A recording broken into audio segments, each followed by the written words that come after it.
এই অয়ন, তুই যে আমায় সারা দিন ধরে বলতে থাকিস খেলা হবে খেলা হবে, আসলে এটার মানে কি? খেলার মানেটা কি আবার? মানে খেলার মাঝে খেলাই তো। না, খেলার মানে খেলা না, এটার মানে অন্য কিছু। আমি জানি তুই আমার থেকে কিছু একটা লুকিয়ে যাচ্ছিস। বল না, খেলার মানে কি? আরে বাবা, সত্যি বলছি, খেলার মানে তো খেলাই হয়ে থাকে। এখানে না বোঝার মতো কি আছে? তার মানে তুই আমায় সত্যি খেলার মানেটা বলবি না, তাই তো? আমি সত্যি বললে তো তোর কাছে সেটা মিথ্যে মনে হয়। আমি আর কি বলবো বল? আচ্ছা ঠিক আছে, বুঝেছি আমি। বলবি না তুই, এটাই তো?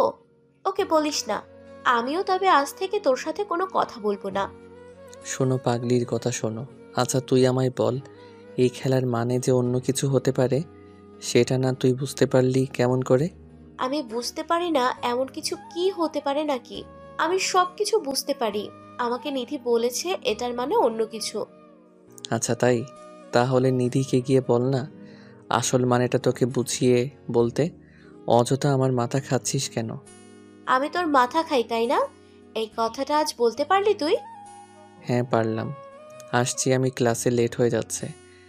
অথরা বোকার মতো ঠাই দাঁড়িয়ে আছে। অয়ন অথরাকে পাশ কাটিয়ে এগিয়ে গিয়ে সোজা চলে যায় নিচের ক্লাসে। ক্লাসে এসে বসে অয়ন অথরার কথাগুলো আপন মনে ভাবতে লাগলো। অয়ন বুঝতে পারছে না অথরা আজ হঠাৎ করে তার কাছে এই কথার মানে জানতে চাইলো কেন। অথরা এমনিতে কখনো এমন করে কোনো কিছুর মানে জানতে চায় না। আজকেই প্রথম অথরা অয়নের থেকে কোনো কিছুর মানে জানতে চেয়েছে, আর অয়ন সেটা এড়িয়ে গেছে। অয়নের এড়িয়ে যাওয়ার পেছনেও কারণ আছে।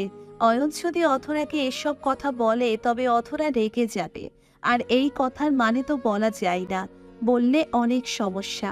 অয়ন অথরার কথা আপন মনে ভেবে মুচকি হাসি দিয়ে ফেলল। অতপর মন দিল ক্লাসে।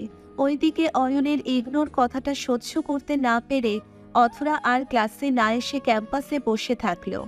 অথরা ক্যাম্পাসে বসে থাকার কিছু সময় পর অথরার কাছে এসে বসলো নিধি। নিধি অথরাকে এমন মুড অফ করে থাকতে দেখে অথরাকে উদ্দেশ্য করে বলল, কিরে, তোর মুড এমন অফ কেন? কি হয়েছে? আমার মুড অফ সেটা তোকে কে বললো? আমার মুড ঠিক আছে, আমার কিছু হয়নি। কিছু তো হয়েছে তোর, তা না হলে এমন করে মুখের অবস্থা 12টা বাজার কথা নয়। বল না কি হয়েছে। আমি তো বান্ধবী, আমার সাথে শেয়ার না করলে কেমন করে হবে? হুম, ওই অয়নের বাচ্চা আমায় এড়িয়ে গেছে। এই প্রথম আমায়ও এড়িয়ে গেছে, জানিস? ইচ্ছে করছে এখনই গিয়ে হারামির ঘর মটকে দেই। ও মা গো, বলিস কি অয়ন তোকে এড়িয়ে গেছে? না দোস্ত, আর যাই বলিস আমি বিশ্বাস করব, তবে এই কথাটা আমি না বিশ্বাস করতে পারছি না। কেন বিশ্বাস করতে পারছিস না? তোর কি হচ্ছে? তোর কি মনে হচ্ছে আমি কথা বানিয়ে বানিয়ে সাজিয়ে বলছি? না, তা কেন মনে হবে? কিন্তু অয়ন তোকে তো কখনো এড়িয়ে যেতে পারে না, তোর সাথে তো অয়নের খুব মিল, একদম একে অপরের জন্য আর কি। একে অপরের জন্য না কচু, ও না আস্ত একটা হারামি। তুই না বললি খেলার মানে অন্য কিছু? তো আমি ওকে এটাই জিজ্ঞেস করেছি, আর ও আমায় এড়িয়ে গিয়ে কেটে পড়েছে। অথরার কথাটা শুনে নিধি অবাক হয়ে গিয়ে খিলখিল করে হেসে ফেলল। অথরা নিধির ঠোঁটের কোণে লেপ্টে থাকা হাসির ঝলকটা দেখে বুঝতে পারল না আসলে নিধি কি কথা শুনে এমন করে হাসছে। তাছাড়া অথরা তো আর নিধিকে কোনো জোকস শোনায়নি, যার কারণে নিধির এমন করে হাসি পাবে। অথরা নিধির দিকে খানিক সময় তাকিয়ে থেকে নিধিকে এমন করে হাসতে দেখে রেগে গিয়ে নিধিকে উদ্দেশ্য করে বলতে লাগলো, কি সমস্যা কি তোর? এমন করে হাসছিস কেন? কি হয়েছে কি তোর? আমি কি তোকে কোনো জোকস শুনিয়েছি? উফ, এটা জোকস ছাড়া আর কি হতে পারে বলে আমায়? তুই না সত্যি একটা গাতি, কাকে কি প্রশ্ন করতে হয় সেটাও জানিস না। লে, আমি আবার খারাপ কি কথা জিজ্ঞেস করলাম? আমি তো ওকে খেলার মানে জানতে চেয়েছি। এটা কি কোনো খারাপ কথা নাকি? দেখ অধরা, তুই না সব কথার মানে বুঝিস না, খেলার মানে অন্য কিছু। উফ, তোকে আমি কি করে বুঝাই? আমায় একটু ক্লিয়ার করে বল, তবেই আমি সবকিছু বুঝতে পারবো। ওকে, তবে শোন।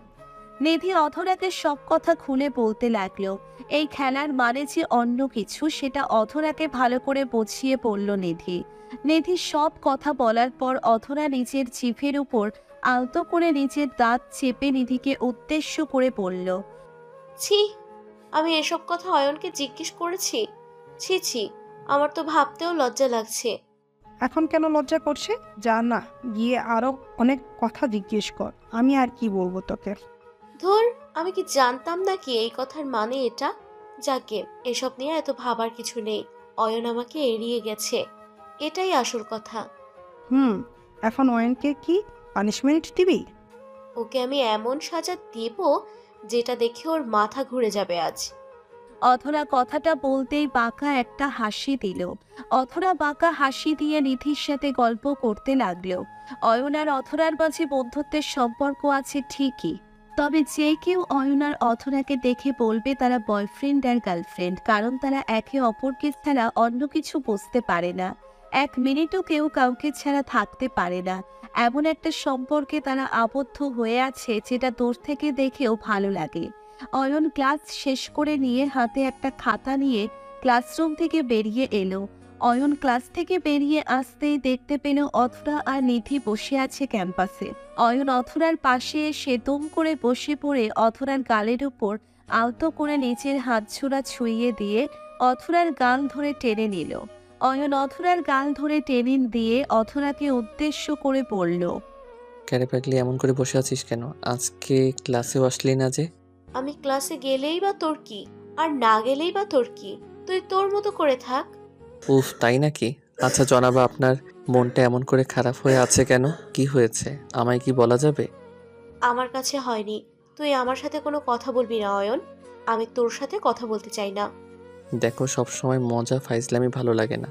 আমি তোর সাথে কথা বলছি, তার মানে তোকেও আমার সাথে কথা বলতে হবে। আমি তোর কথা শোনার জন্য বাধ্য না। আমি তোকে বলছি আমার সাথে ফাইজলামি করবি না তুই। আর শোন, আমি এখন বাড়ি যাব। খবরদার আমায় ফলো করবি না। আচ্ছা, করবো না ফলো, কিন্তু আমায় তো বলবি আমি কি করেছি, কেন আমার সাথে এমন করছিস? তুই আমায় এড়িয়ে গেছিস তো? যাকে এড়িয়ে গেছিস তার সাথে আবার কেন কথা বলছিস? একদম বলবি না আমার সাথে কথা। অধরা কথাটা বলতেই অয়নের সামনে দিয়ে উঠে চলে যায়। অয়নও অধরার পেছন পেছন চলতে শুরু করলো। অয়ন অধরার পিছনে ফলো করছে। অধরা আর চোখে অয়নকে দেখে যাচ্ছে। কখন অয়ন অধরাকে ফলো করাটা ছেড়ে দেয়, তবে তাতে খুব একটা লাভ হলো না।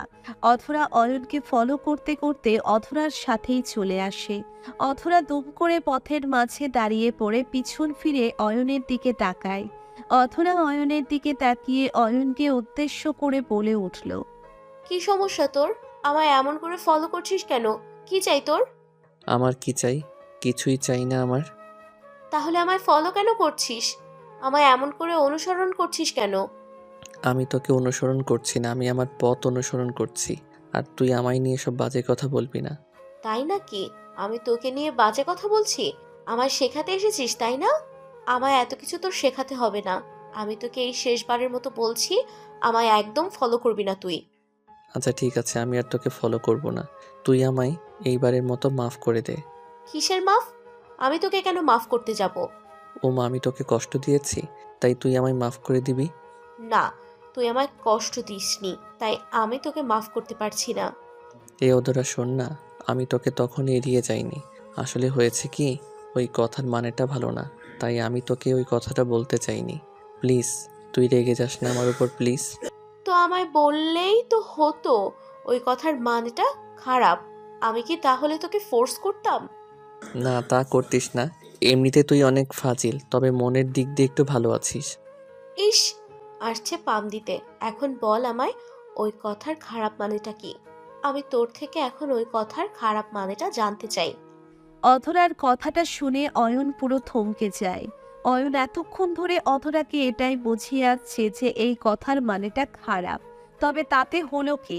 অধরা তো ঠিক আগের মতোই কথা বলছে। অয়ন অধরাকে উদ্দেশ্য করে কাঁপা কাঁপা গলায় বলল, অধরা, আমি তো ভেবেছি তখন থেকেই এই ব্যাপারটা শেষ, কিন্তু তুই দেখি এখনো আবার শুরু করে দিয়েছিস। আমি এখন তোকে কি বলি? কি বললি মানে? আমি কি পাগল নাকি? তুই কি ভেবেছিস আমি তোকে এমনি এমনি ছেড়ে দেব? অসম্ভব। আমি তোকে এমনি এমনি ছেড়ে দিতে পারি না।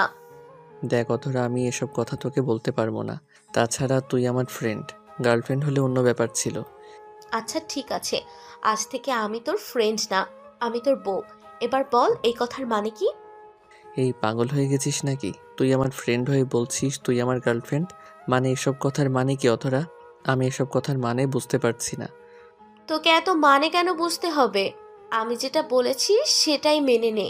এইবার আমায় বল কথাটার মানে কি। অধরা দেখ অনেক লেট হয়ে যাচ্ছে, আমাদের বাড়ি ফিরতে হবে। চল, এখন এই কথার মানে অন্যদিন বলবো। এমন করে নয় ছয় করে বোঝালে তো আমি কিছুই বুঝবো না সোনা। আমায় ভালো করে বুঝিয়ে এক্ষুনি বলতে হবে। তাড়াতাড়ি বল। আল্লাহ, আমায় কোন বিপদে ফেলেছো তুমি? এই মেয়ের চক্কর থেকে আমায় বাঁচাও। বাঁচাবে না তোকে, আমায় বল কি মানে এটার। আগে তুই আমায় বল, আমায় তুই সত্যি মন থেকে ভালোবাসিস? আমার বউ হতে চাস? হুম, সত্যি বলছি। আমি তোকে নিজের করে পেতে চাই অয়ন। আমি তোকে ভালোবাসি। আমি তোর বউ হতে চাই। আমাকে তোর বউ করবি? অধরা, এটা কোনো মজা না।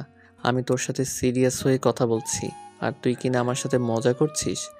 আমি কখন তোর সাথে মজা করলাম? আমি তোর সাথে সিরিয়াস হয়ে কথা বলছি অয়ন। আমি তোকে পছন্দ করি। তুই ছাড়া আমি অন্য কাউকে ভালোবাসতে পারবো না। মানে, এ অধরা, তুই কি সিরিয়াসলি কথাগুলো বলছিস? মানে আমার মাথায় ঢুকছে না তোর কথাবার্তা। কেন রে? তোর কি আমার জন্য তোর মাঝে কোনো ফিলিংস নেই? আমাকে তুই একটুও ভালোবাসিস না? আমি তোকে কি করে তোকে বলবো বল? প্লিজ, তুই আমার সাথে মজা করিস না। আমি সত্যি বলে ফেললে পরে তুই আমার সাথে ঝামেলা করতে পারবি না। আমি তোর সাথে কোনো ঝামেলা করব না। তুই সত্যিটা আমায় খুলে বল, প্লিজ। হুম, আমি তোকে ভালোবাসি, নিজের থেকে অনেক বেশি ভালোবাসি তোকে। আর আমি কি আমার মনের মাঝে তোকে নিয়ে অনেক স্বপ্ন বলে ফেলেছি। আমার শুধুমাত্র তোকে চাই অধরা, শুধুমাত্র তোকে। অয়নের মুখের ভালোবাসার কথা শুনে অথরা অবাক হলো না, কারণ অথরা অনেক আগে থেকেই এই বিষয়টা লক্ষ্য করেছে যে অয়ন তাকে নিয়ে একটু বেশি দুর্বল। তাছাড়া অয়ন আর অথরার মাঝে বোঝাপড়াটা খুব ভালো। এত ভালো সম্পর্কটা যদি আরো একটু ভালোর পর্যায়ে চলে যায় তবে তো আর মন্দ হয় না। অয়ন নিজের মনের মাঝে থাকার সব কথা অথরাকে গড়গড় করে বলে দেওয়ার পর মাথাটা নিচু করে অথরার সামনে দাঁড়িয়ে আছে। অয়ন আপন মনে ভাবছে হয়তো অধরা তার সাথে মজা করছে, কিন্তু অয়ন আজ কোনো মিথ্যার আশ্রয় নেয়নি। অয়ন আজ নিজের মন থেকে সব সত্যি কথা বলে দিয়েছে। অয়নকে নিশ্চুপ দেখে অধরা খানিক সময় অয়নের দিকে তাকিয়ে থেকে মুচকি একটা হাসি দিয়ে কোনো কথা না বলে দম করে অয়নকে শক্ত করে জড়িয়ে ধরে। অধরা অয়নকে জড়িয়ে ধরতেই অয়ন ভীষণ অবাক হয়ে গিয়ে অধরার দিকে দৃষ্টিপাত করলো। অয়ন অধরার দিকে দৃষ্টিপাত করতেই দেখতে পেল অধরা কান্না করছে। অয়নের আর বুঝতে বাকি থাকলো না, মনে মনে অধরাও অয়নকে পাগলের মতো ভালোবাসে। ভালোবাসা সত্যি এমনই হয়ে থাকে। অয়ন আর অধরার জন্য দোয়া করবেন তারা যেন সবসময় ভালোবাসায় থাকতে পারে, আর এমন করেই তাদের মাঝে ভালোবাসার বোঝাপড়াটা সবসময় টিকে থাকুক।